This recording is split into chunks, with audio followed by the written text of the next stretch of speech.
চাপা। হ্যাঁ গিন্নিমা বলুন। আজকে তো দেখছিস তোর বিদেশি বাবুর জন্য বাড়িতে পুজো হচ্ছে, আমি পুজোর কাছে ব্যস্ত থাকবো, তাই তুই সিঁদুর কৌটোটা তোর কাছে রাখ, বুঝলি? এই নে ধর। তুমি চিন্তা করো না গিন্নিমা, আমি এই সিঁদুর কৌটোটা নিজের কাছে রাখবো।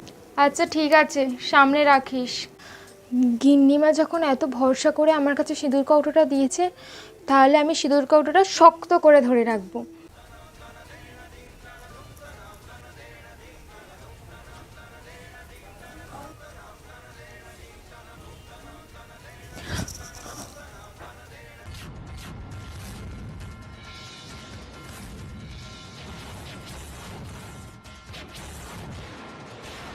দাদু ভাই, তুমি এটা কি করলে?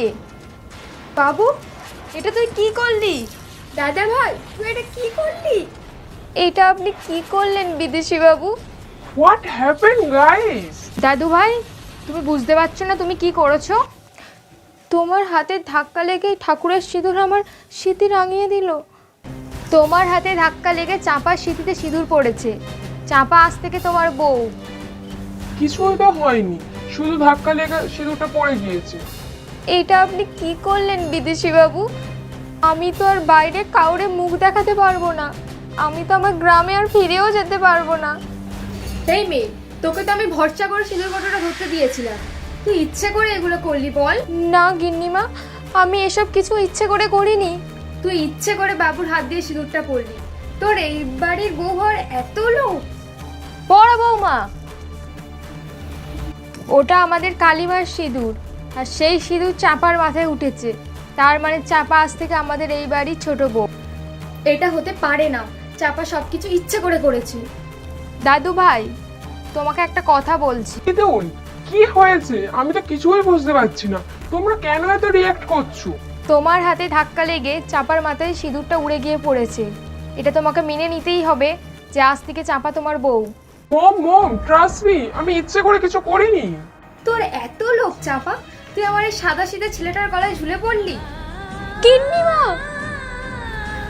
আমি এই বিয়ে মানি না আর মানবও না। এই বাড়িতে আমার কথাই শেষ কথা, তাই চাপাকে বউ হিসেবে মেনে নেওয়া ছাড়া তোমাদের কাছে আর কোনো উপায় নেই।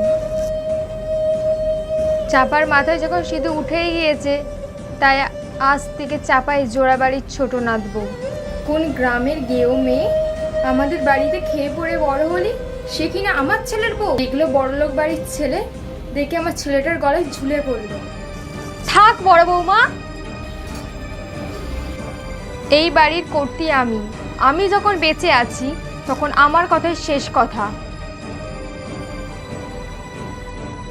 বড় বৌমা, আমাদের 5 ভরির হারটা, যেটা আমি তোমাকে মুখ দেখার সময় দিয়েছিলাম, সেটা এক্ষুনি খুলে দাও। কেন মা, এই হার আপনাকে কেন দেব? কারণ এই বাড়ির যোগ্য পুত্রবধূ চলে এসছে। আজ থেকে এই হারের মালিক চাপা, তুমিও না আর কেউ না। না মা, এই হার আমি আপনাকে দিতে পারবো না। না দিলে দরজা খোলা আছে, এই বাড়ি থেকে এক্ষুনি বেরিয়ে যাও। এই নি, তোকে তো আমি পরে দেখে নেব চাপা। তুই আমার বাবুকেও কেড়ে নিলি আর আমার 5 ভরি হারটাও নিয়ে নিলি। এই নে চাপা, আজ থেকে এই হারের মালিক তুই। না দিদুন না, গিন্নিমার ওই হারটি আমি নিতে পারবো না, আমি ওই হারের যোগ্য না। আমি জানি তুই এই হারের যোগ্য, এই হারটা সবসময় পরে থাকবি তুই। এই নে ধর। বিয়েটা যখন হয়ে গিয়েছে, তাহলে চাপাকে বরণ করার ব্যবস্থা করো। যাও বড় বৌমা, ঠাকুরঘর থেকে বরণ ডালা নিয়ে এসো। আমি ঘরে গেলাম, আর যেন এই নিয়ে আলোচনা করতে কাউকে না দেখি। তোকে আমি বরণ করতে পারবো না, যা পারে করবে যা। মা মা দাঁড়ান, মা দাঁড়ান। জানি না কোনোদিন এই বাড়ির যোগ্য বউ হতে পারবো কিনা। ঠাকুর দেখো, আমি আমার দিদিনের সম্মানটাকে রক্ষা করতে পারি। বাস্তবে যেভাবে বিয়ে হয়। তোকে কি সুন্দর লাগছে রে। জামাইবাবু তো তোকে দেখে চোখই ফেরাতে পারবে না। ওই তো বর চলে এসছে। নাও এবার বসো, সিঁদুরদান হবে।